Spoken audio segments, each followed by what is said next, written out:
Good morning, dear student. I am Arshia Hafiz Khan.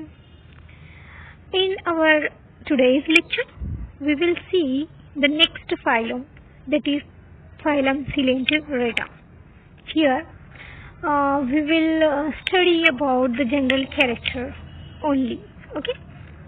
Now, Coelenterata is also known as Cnidaria. Coelenterata is also known as Cnidaria. Don't confuse with these two words, Cnidaria and the Coelenterata. Cnidaria को ही Coelenterata कहते हैं और Coelenterata को ही Cnidaria कहते हैं. ठीक है, दोनों वर्ड एक ही है, दोनों टर्म एक ही है, कंफ्यूज नहीं होना है. Cnidaria is also known as Coelenterata. Okay, and Coelenterata are radially symmetrical animals with a diploblastic body wall, nematocyst and a gastrovascular cavity. This phylum includes Hydra, Obelia, jellyfishes and coral. मैं सबसे पहले आपको इसकी symmetry बता दूं कि जो Coelenterate animals है उनमें सिमेट्री कैसी होती है. इससे पहले भी मैंने आपको रेडियल सिमेट्री बताया था. सिमेट्री जो बता रही हूँ इसकी एक एग्जांपल लेंगे हम स्टार फिश का. ठीक है, ये है स्टार फिश. स्टार फिश में रेडियल सिमेट्री होती है, मतलब हम इसको यहाँ से अगर कट करें, यहाँ सेंटर से कट करेंगे तो वो उसका कुछ इस तरह से वो कट होगा. इस तरह की सिमेट्री को हम रेडियल सिमेट्री कहते हैं. ठीक है, तो आपको सिमेट्री जो है रेडियल सिमेट्री ये समझ में आई होगी कि किस तरह से इस एनिमल में सिमेट्री होती है. ठीक है, सेंटर से अगर कट करें तो हमें कुछ इस तरह के डिफरेंट पार्ट्स मिलेंगे. Okay, now next one is the body is diploblastic. What is the meaning of diploblastic body? Here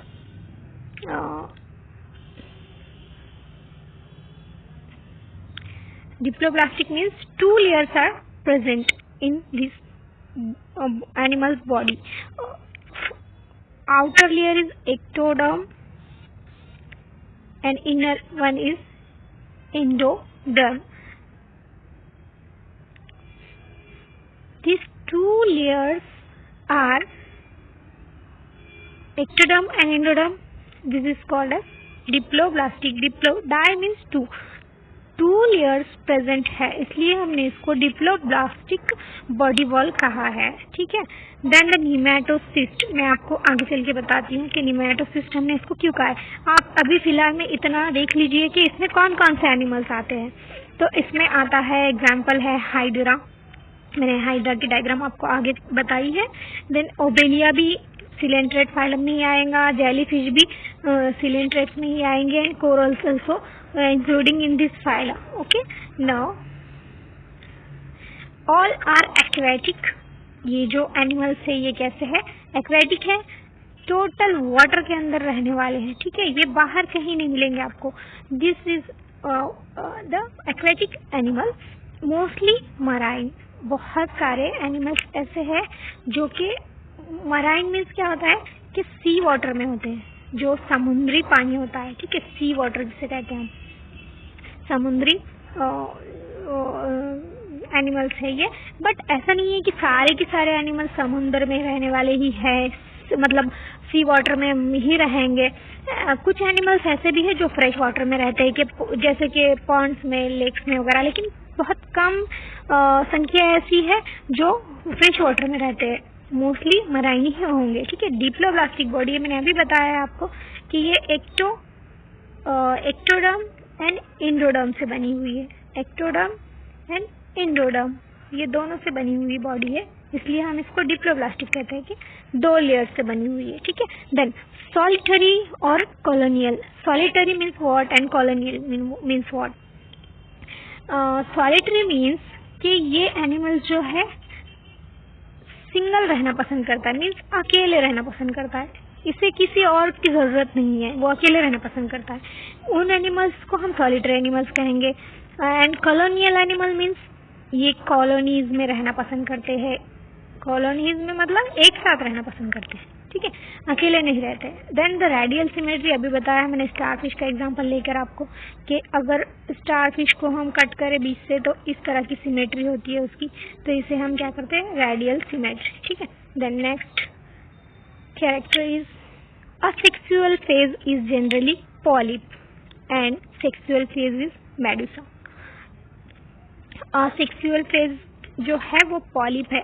मैं आपको इसमें बता दूं कि एग्जांपल लेके ओबेलिया, अगर हम ओबेलिया एनिमल को ले तो ओबेलिया में ये जो पॉलिप है ये सबस्ट्रेटम पे अटैच होता है, सबस्ट्रेटम पे अटैच होता है, और ये जो है,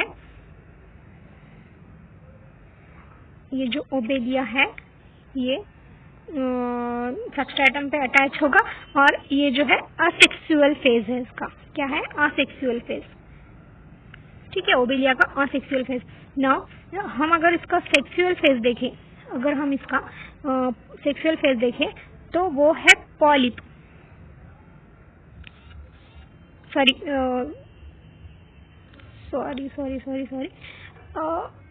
Medusa.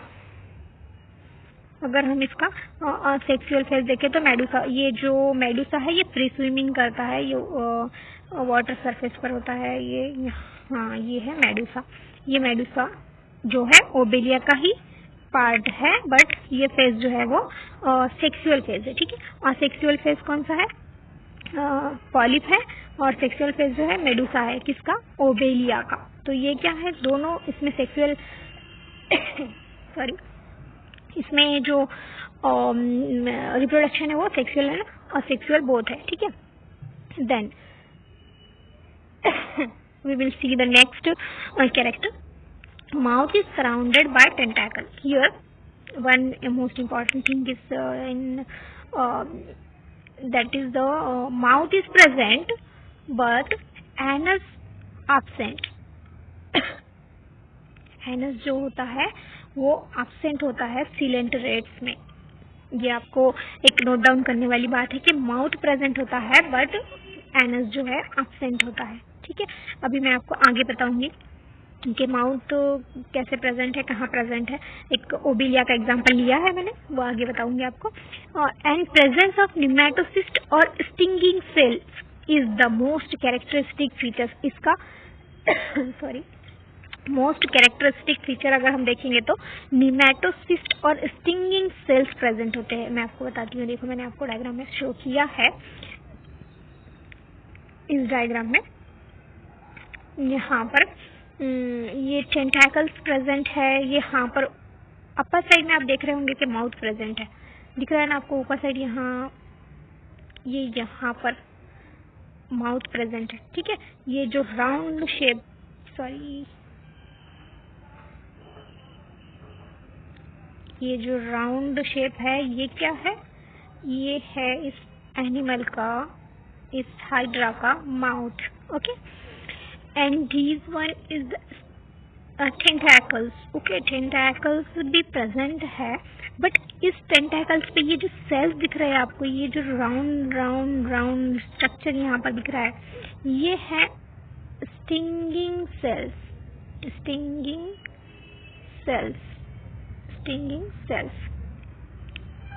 Okay, and stinging cells भी कहते हैं इसको, और these stinging cells is used for capturing the food,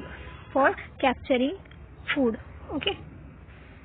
Now these portion is called as bird. Okay, why we call this bird? यहाँ से आपको एक नया हाइड्रा तैयार होते हुए दिखेगा कुछ टाइम के बाद। okay, this is called as bud. ठीक है, बर्डिंग जो होती है यहीं से स्टार्ट होती है, मीन्स ये बर्डिंग, ये जो पोर्शन है ये अलग हो जाता है और न्यू हाइड्रा तैयार करता है, तो उस प्रोसेस को बर्डिंग कहते हैं। Then the next character is that respiratory, circulatory and excretory system absent in these animal respiration जो होता है वो टोटली एब्सेंट होता है, सर्कुलेटरी सिस्टम टोटल एब्सेंट होती है, एक्सक्रीटरी सिस्टम टोटल एब्सेंट होती है। ठीक है, इसमें ये सारे जो रेस्पिरेशन का प्रोसेस, सर्कुलेशन का प्रोसेस, एक्सक्रीटरी सिस्टम, ये सारे एब्सेंट होते हैं। ठीक है, then the reproduction is asexual and sexual. मैंने अभी आपको पिछले स्लाइड में बताया था कि रिप्रोडक्शन होता है, इसमें सेक्सुअल फेज भी होता है और सेक्सुअल भी होता है। ठीक है, तो पॉलिप हमने ओबेलिया एक एग्जांपल लिया था और ओबेलिया में मैंने आपको बताया था कि पॉलिप का जो है ये असेक्सुअल फेज है एंड मेडुसा जो है ये सेक्सुअल फेज है।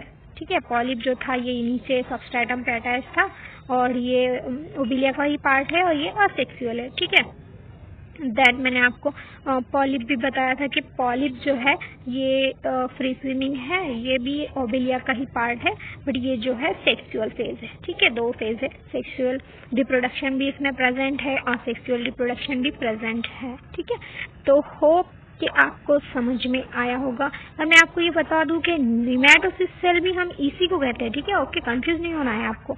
ये जो राउंड टेंटेकल्स के ऊपर आपको ये स्ट्रक्चर दिख रहे होंगे, तो ये जो है ये इसी को हम निमेटोसिस्ट कहते हैं। क्या कहते हैं इसे हम? ये राउंड शेप्स को निमेटोसिस्ट और स्टिंगिंग सेल भी इसी को कहते हैं। ठीक है, स्टिंगिंग सेल और निमेटोसिस्ट ये दोनों एक ही वर्ड है।